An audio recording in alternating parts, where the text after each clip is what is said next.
आशीष दीवाना के स्वर में टीसी म्यूजिक पर सुनिए यह गीत।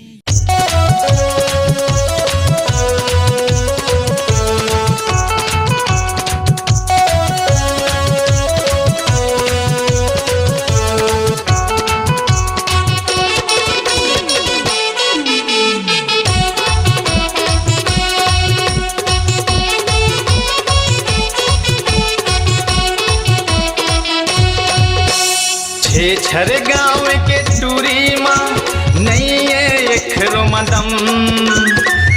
छर गाँव के टूरी माँ नहीं है एक रोमदम।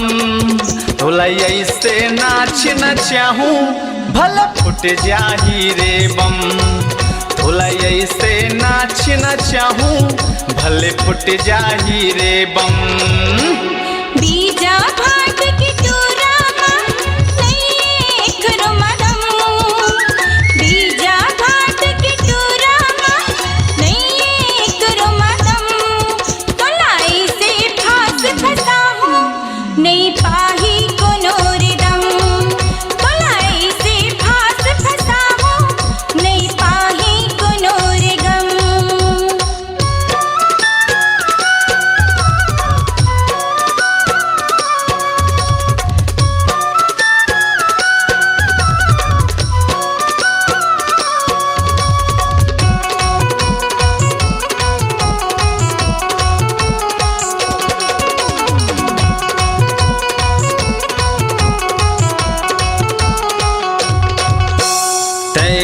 पावच मोर सही आगो पाछू मारेंगा हूँ।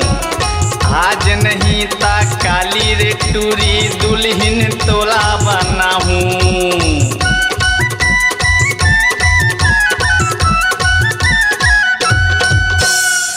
नहीं पावच मोर सही आगो पाछू मारेंगा हूँ।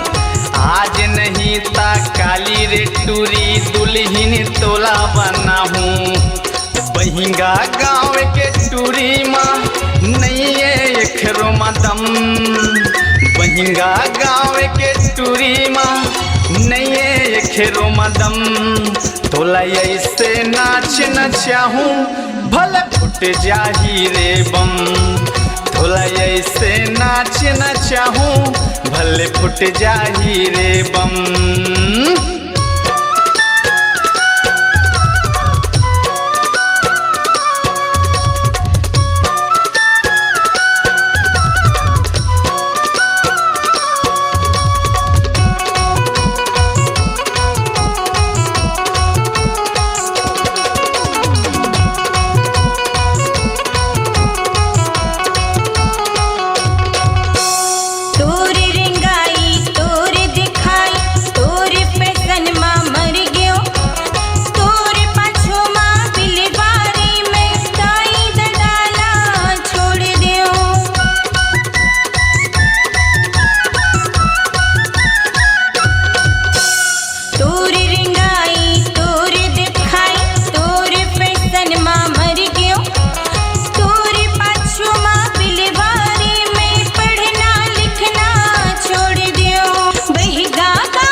कत्को पड़े हबे कत्को है तोरे दीवाना।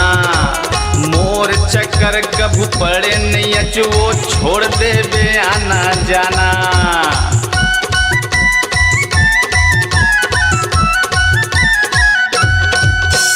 तोर पाछू कत्को पड़े हबे कत्को है तोरे दीवाना। मोर चक्कर कभू पड़े नहीं वो छोड़ देबे आना जाना। हरी गाँव के टूरी माँ नहीं कहीं मदम, हरी गाँव के टूरी माँ नहीं कहीं मदम। बोला ऐसे मैं हम भगाहूँ कोनो नहीं पाही रे गम, बोला ऐसे मैं हम भगाहूँ नहीं पाही कोनो गम। बीजा भाट की टूरा माँ नहीं करो मदम, बीजा भाट की टूरा माँ नहीं करो मदम। तो लाई से फांस फंसा हूँ नहीं पाही कोनो रिदम, बोला ऐसे नाच न चाहूँ भले फुट जाही रे बम। तो लाई से फांस फंसा हूँ नहीं पाही कोनो रिदम, बोला ऐसे मैं हम भगाहूँ नहीं पाही कोनो गम। अपनी आवाज को दीजिए एक नया मुकाम। डिजिटल रिकॉर्डिंग की दुनिया का जाना पहचाना नाम स्वरांजलि, जहां गूंजती हैं ध्वनियां अपनी माटी की सौंधी सुगंध के साथ। छत्तीसगढ़ी संगीत के विविध रंग जो पहुंचाते हैं पूरे प्रदेश में डिजिटल रिकॉर्डिंग के संग। स्वरांजलि स्टूडियो, नेमी चंद गली नंबर 2, गंजपारा, रायपुर।